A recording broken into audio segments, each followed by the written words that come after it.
여우 시절로 오세요. 그때 우리가 여기에 있습니다. 저 여발포 다음 포인트로는 이 조커가 다크나이트 영화 안에서 또 배 두 척을 띄워놓고 또 게임을 벌이거든요. 끊임없이 이제 사람들에게 고민하도록 만들고 자꾸 번뇌하도록 만드는데 이 배 안에서도 어떤 게임을 벌이냐면 아까 오프닝 멘트에서 줄거리 요약에서 말씀드린 대로 이 서로를 폭발시킬 수 있는 기폭 장치를 크로스 시켜서 일단 준 뒤에 12시가 되기 전에 둘 중에 먼저 터뜨려라. 니네 둘 다 안 터뜨리면 내가 둘 다 없앨 거야. 라고 하는 이런 이른바 뭐 경제학 언론에서 얘기하는 죄수의 딜레마 같은 네. 게임 이론 같은 그런 또 질문을 던지는데 이 장면은 어떻게 우리가 발굴할 수 있을까요? 우리라면 어떤 선택을 했었어야 할까요? 우선 원우 씨는 이거 딱 눌렀으면 만약에 네. 어느 배가 터졌을 것 같아요? 저는 자기 배가 터졌을 것 같아요. 그렇죠. 네. 조커가 절대로 레이첼이랑 그거 있는 저기 하비덴트 있는 것도 거꾸로 알려준 거 인간인데. 같으니까. 결론은 두 배를 다 죽일 것 같죠. 아 맞아요. 그쵸? 그랬을 것 같아요. 결론은 다 그러니까 한 놈은 안 터뜨려서 죽이고 네. 한 놈은 터뜨려서 죽이고 한 네. 놈은 터뜨려서 자폭인 거고 맞아요. 한 배는 약간 이렇게 흐를 것 같은데 이건 네. 이제 관객의 시점인 거고 네. 우리가 그 배에 타 있는 사람으로 빙의를 해보면 네. 이게 참 재미있습니다. 이 조건들이 여러 가지의 설정들이 나와요. 거기서 인간들이 고민하게 하는 네. 합리화시킬 수 있는 여러 조건들이 나와요. 그러니까 죄수와 일반인의 아 그렇죠. 저 배로 사람들은 나눠서 죄수야. 제가 만약 그냥 일반인의 배에 타 있다면 네.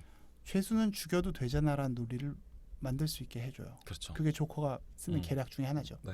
그런데 저는 개인적으로 못 누를 것 같아요. 제가 봐도 못 누르실 것 같아요. 좀 못 누를 것 같고 네. 다만 역시 누르지 않는 걸 저 사람들도 누르지 않기를 기대하지 않을까 약간의 소망으로. 네. 이 부분도 제가 처음에 얘기했었던 어떤 시민의 연대, 신뢰도가 높은 사회에서는 어떤 선택을 할 수 있는지의 확률이 조금 더 높아지는 것 같은데 네. 저랑 원우 씨가 군대에서 만났잖아요. 네. 제가 이 영화 보면서 갑자기 군대 생각이 나더라고요. 네.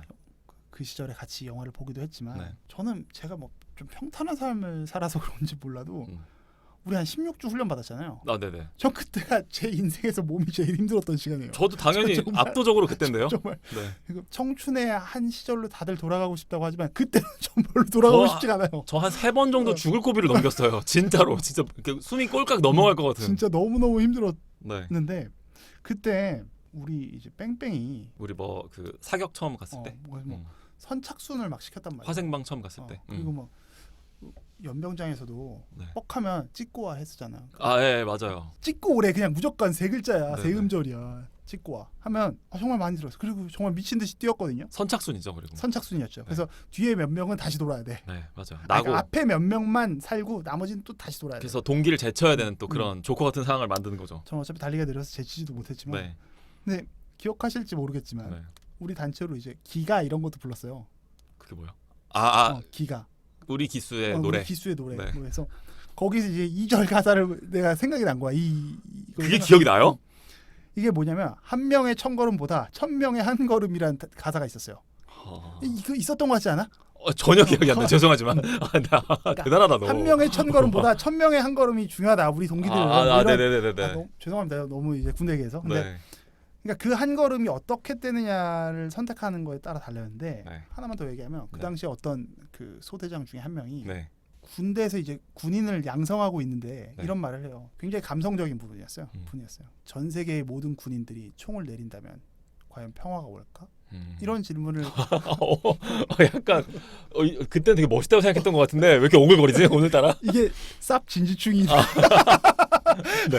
근데 그때 저 역시도 이것과 동시에 선착순과 이게 비슷하게 전 느껴지더라고요. 그때 만약에 우리가 모두 다 손을 잡고 걸었으면 아마 우리는 밤새 엎드려 뻗쳐 있었겠지만 그렇죠. 네. 그렇지만 우리가 어떤 선택을 하는 데 있어서 네. 제가 얘기하고 싶은 건 그냥 개인과 개인으로 독립적으로 존재하지 않는다는 거예요. 결국은 우리가 그 어떤 영향을 미치고 그렇죠. 있고 그게 사회의 제가 연대라고 표현했는데 네. 그 사회적 시민사회의 신뢰도인 것 같아요. 이게 서로가 어떻게 연결되었는지 그 탄성을 느끼는 수준에 비례해서 네. 아마도 우리가 결정이 달라지지 않을까. 그러니까 저라는 사람이 아무리 독립적이라 할지라도 네. 이 사회적 신뢰도가 구축이 돼 있을 때 내가 이걸 누를 수 있고 없고가 달라질 거라는 거죠. 근데 저는 지금 현재의 저의 가치관과 네. 생각에서는 저는 못 누를 것 같아요. 근데 이제 이 판단이 어려워지는 거는 이제 상대방은 죄수의 집단이기 때문에 그쵸. 그 신뢰를 우리가 할 수 없는 맞아요. 저 사람들이 어디까지 타락했는지를 우리가 모르잖아요. 물론 민간인 배 그럴 안에도 수도 있겠다. 이건 죄수라는 조건이니까. 네, 민간인 배 안에도 물론 뭐 되게 나쁜 인간도 있고 그 뭐 있을 수도 있지만 그게 확인된 사람들이란 말이에요. 죄수들은. 그렇죠. 그랬을 때 이 판단이 참 어려워지는 건 사실인 것 같아요. 그리고 저는 이 영화에서도 보면은 민간인들이 타고 있는 배에서 이 기폭 장치를 터뜨릴지 말지 투표를 하잖아요. 맞아요. 찬성표가 압도적으로 많이 나온단 말이에요. 맞아요. 그런데도 막상 그 스위치를 누르는 사람이 없거든요. 현실감 있게 그렸어요. 근데 여기에 대해서 배트맨이 그 당시에도 여전히 인간의 선의를 믿는 사람이 많아 라는 식으로 해석을 하는데 그건 배트맨의 해석이죠. 저는 관점에 따라서 굉장히 순진할 수 있는 맞아요. 생각이라고 네. 봐요. 저는 안 누르는 게 일종의 군중심리라고 보거든요. 그러니까 내 손에 피를 묻히기는 또 실은 못하겠는 거지. 그렇지. 내가 그 역할을 할 수는 없는 거지. 그러니까 찬성표를 던졌다는 건 이것도 무기명 투표기 때문에 맞아요. 속마음이 드러난 거거든요. 누군가 눌러줬으면 좋겠는데 그게 나는 아니었으면 좋겠는 거예요. 그러니까 이거는 사실 사회의 어떤 그 사회의 신뢰도나 뭐 그 신뢰라고 하는 사회적 자본에 대한 얘기를 할 수도 있겠지만 어떤 의미에서는 그냥 또 다른 방편의 어떤 비겁함일 수도 있다는 거죠. 그렇죠. 네, 맞아요. 내가 누르고 싶진 않아. 마치 사형수들이 사형 집행을 할 때 내가 쏜 총에서 그래도 사형수가 죽진 않았으면 좋겠어. 인 것 같은 거죠. 그러니까 제가 얘기하는 부분은 이 사회적 신뢰도가 높은 사회에서는 아마 찬성이 적게 나올 수도 있지 않냐는 거였고 네. 누르는 부분은 원우 씨 말씀하신 부분이랑 입장이 비슷한 게 네. 이걸 누르는 순간에 저는 모든 짐을 떠안잖아요. 네. 뭐 원우 씨가 그때 그런 얘기했던 것 같은데 그래서 뭐 사형 집행장에서 네. 누가 눌렀는지 모르게 누가 네. 어떤 익명의 버튼으로 네. 타다닥 하는 것처럼 약간 비슷한 심리일 것 같아요. 이 부분에 있어서 그래서 선택을 할 때는 네. 이 캐릭터들 이 영화 속에서는 원우 씨 얘기가 좀 더 설득력이 있는 것 같고 네. 저는 제 스스로는 못 눌렀을 것 같아요. 그래도 네, 이걸 진짜 누를 수 있는 사람은 정말 많지 않죠. 네, 이거 누르는 건 쉽지 않은데 또 의외로 굉장히 쉽게 누를 수도 있다라는 뭐. 부분이 네. 왜냐하면 우리 스스로를 자신할 수 없는 게 네. 우리가 같이 발굴했던 영화 타이타닉에서도 보면 그 몰리 브라운이라는 캐릭터 있잖아요. 네. 자기 타고 있는 배에 네. 공간이 있으니 아직 구출되지 않은 사람들을 이제 구조해야 한다라고 네. 몰리 브라운이 그렇게 배를 돌리자고 하지만 그렇지만 돌리지 않아요. 오히려 몰리 브라운을 협박했죠. 그렇죠. 근데 이것도 역시도 굉장히 또 그럴 수 있겠다라는 얘기를 제가 했었잖아요. 네. 마찬가지로 어느 순간에 그 옆에 있는 배는 죄수들이 가득해. 네. 쟤들은 얼마든지 우리를 더 빨리 누를 거야라는 이 압박감에 그냥 누군가가 훅 눌러버릴 수도 있겠죠. 근데 그 누군가의 한 사람이 되고 싶지 않아요. 네, 이건 뭐 저의 꿈입니다. 사실 기폭 장치를 누르는 문제에 있어서 또 그렇다고 반드시 그거를 누르는 판단을 또 비난만 할 수는 없는 맞아요. 게 네. 이게 또 사실 되게 나름 유명한 또 윤리적인 딜레마가 있더라고요. 혹시 카르네아데스의 판자라는 개념 들어보신 적 있어요? 몰라요. 제가 최근에 이거 방송 준비랑 상관없이 그냥 책 읽다가 알게 된 개념인데 이런 게 있대요. 기원전 2세기경에 그 고대 그리스의 회의주의 철학자래요. 너 같은 인간이야. 그 키레네 이름이 너무 어려워. 카르네아데스가 한 사고 실험에서 이제 나온 개념인데 카 선생. 네, 카 선생님의 이 판자 여러 사람을 태운 배가 암초에 걸려서 난파를 했어요. 두 사람이 난파선에서 흘러나온 하나의 판자를 붙잡아야 되는 타이타닉 같은 상황이에요. 둘 다 잡으면은 둘 다 가라앉는 상황이라고 할 때 이때 이제 둘 다 빠져 죽을 것을 염려해서 한 명을 밀어내서 죽음에 이르게 했을 경우에 이 남아서 생존한 사람을 그 살인죄로 기소할 수 있을 것인지의 문제에서 이 카 선생님은 카르네아데스는 이 사람을 처벌하면 안 된다고 주장했대요. 무죄를 주장했대요. 그 아직까지도 이게 이제 법 밖에서는 되게 유명한 딜레마고 의견이 갈라진다고 하더라고요. 그 우리가 타이타닉에서도 마지막 장면에서 로즈가 잭을 좀 약간 모질게 좀 밀어냈잖아요. 약간 매정해 보일 수 있게. 맞네. 사실은 이게 아주 되게 그거네. 전형적인 상황인 거죠. 카르네아데스의 판자 상황인 거죠. 그래서 저는 자신의 목숨이 걸려 있다는 전제 하에서는 이기적으로 행동하는 거를 반드시 비난할 수 있을지에 대해서는 좀 판단이 어려운 것 같아요. 네, 네. 이거는. 이 영화가 정말 잘 만들었다라고 생각하는 게 영화를 보고 나면 네. 정신없이 재밌게 보다가 네. 이 배트맨 트릴로지 특히 다크나이트는 막 이런저런 마이클 샌델의 정의란 무엇인가를 굳이 읽지 않아도 이런 담론들을 막 고민하게 되는 거죠. 인간을 철학하게 만드는 영화라는 부분. 근데 그건 조 선생님이 아시는 게 많아서 그런 게 보이는 거 아니에요? 근데 이 얘기는 많이 했던 것 같아요. 왜냐면 제 주변에 무식한 애들이랑. 그렇구나.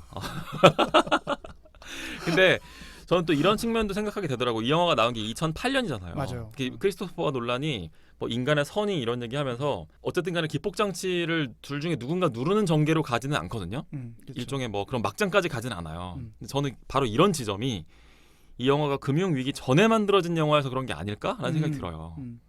그 예로 저는 이제 브루스 웨인의 아버지인 토머스 웨인에 대한 관점이 다르다는 얘기를 하고 싶은 건데 2019년작 토드 그렇죠. 필립스의 작품과 잠깐 2019년판 조커 얘기를 하면 이 영화 조커에서 토머스 웨인은 되게 우리가 다뤘던 대로 굉장히 권위적인 인간으로 다뤄지고 그쵸. 너무 위압적이어서 좀 호감이 안 가는 그런 인물로 다뤄졌잖아요. 근데 다크나이트의 전작인 이 2005년도 배트맨 비긴즈로 가면 이 영화에서의 토머스 웨인이 되게 선한 인물로 그려져요. 그쵸. 선한 부자. 음. 원래 의사였는데 자기가 번 돈을 기증해서 서민들이 이용할 수 있는 어떤 뭐 전차를 깔아준다든지 노블리스 오블리주죠. 이런 인물로 그려져요. 저는 이거야말로 크리스토퍼 논란이 인간의 선의를 믿고 있었던 부분이 아닌가 싶어요. 말씀드린 대로 다크나이트가 개봉하고 1, 2년 뒤에 이제 금융위기 리먼 브라더스 사태가 터지고 맞아요. 그 서브프라임 모기지 사태가 터지면서 이제 금융위기가 시작되는데 이때 어마어마하게 많은 회사들이 망하고 막 그 시민들 중에도 뭐 파산한 사람이 수도 없이 많이 생겼잖아요. 이제 미국 사회의 붕괴가 일어난 거죠. 그렇죠. 근데 이제 그때 문제가 됐던 게 파산하고 막 그 시민들한테 많은 피해를 줬었던 금융회사의 임원들이 맞아요. 그렇게 일을 저질러 놓고도 자기들은 이제 뭐 거액의 성과급을 챙겼다. 합법 절차에 의해서. 저는 이때 미국인들이 갖고 있는 마지막 인내 끈이 끊어졌다고 생각해요. 그래서 더 이상 배트맨 비긴즈에 나왔었던 것 같은 이 착한 기업가의 이미지가 이제 좀 찾아보기 힘들어졌고 이제 2019년판 조커에 나온 것 같은 토머스 웨인의 그런 모습으로 굳어졌다는 거죠.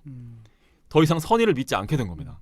그래서 저는 이 배 위에서의 딜레마 이거 있잖아요. 죄수의 딜레마 이 장면이 다크나이트에서의 장면이 2020년대에 만약에 다시 나오게 된다면 특히 뭐 예를 들어서 뭐 SNS를 통해서 뭐 투표를 하고 기폭장치가 뭐 누가 이렇게 사람이 나와가지고 누르는 게 아니라 인터넷 회선으로 연결해서 그쵸. 익명으로 누를 수 있는 거였다면 저는 거의 망설임 없이 누군가가 눌렀을 거라고 생각해요. 그 누가 눌렀는지를 가릴 수 있게 남들이 모르게 하는 그런 전제가 있다면 그런 측면들에서 다시 한번 이 영화를 2020년대의 관점에서 다시 한번 해석해봐도 재미있는 포인트가 되시지 않을까 싶더라고요. 분명히 그 2008년 딱 이 영화가 나오고 나서 네. 그 서프라임 모기지가 터졌고 네. 서프라임 모기지에 따라서 정말 미국 사회 그리고 미국 사회의 변화는 결국 세계의 변화예요. 그렇죠. 세계 경제에 엄청난 영향을 미쳤고 그 부분에서 바라보는 관점이 바뀌었던 건 맞는 것 같아요. 네. 그래서 토드 필립스와 크리스토퍼 논란이 조명하고 있는 문제의식이 좀 질감이 좀 다르다는 건 알 수 있고요. 네. 그래서 다크나이트 그러니까 배트맨 비긴즈는 배트맨은 어떻게 탄생했는지는 굉장히 개인적인 사적 영역의 어떤 아픔과 문제의식이었다면 네. 조커라는 2019년작은 이미 사회적 어떤 계급 분화에 따른 그렇죠. 그 조커가 탄생하게 되지 않았어? 라는 여지를 또 주는 게 그것만으로도 이제 관점 자체가 이미 10년 상간에 맞아요. 바뀌었다라는 걸 보여주고 있죠. 저희가 이제 더 이상 어떤 문제를 볼 때 저거는 저 사람이 각성한 거야라고 판단을 했었던 게 2000년대까지의 그렇죠. 관점이었다면 지금은 이제 개인도 한 사회의 일원이고 시대상의 영향을 받을 수밖에 없어라고 하는 맞아요. 관점들이 훨씬 더 강하게 드러나기 시작한 거죠.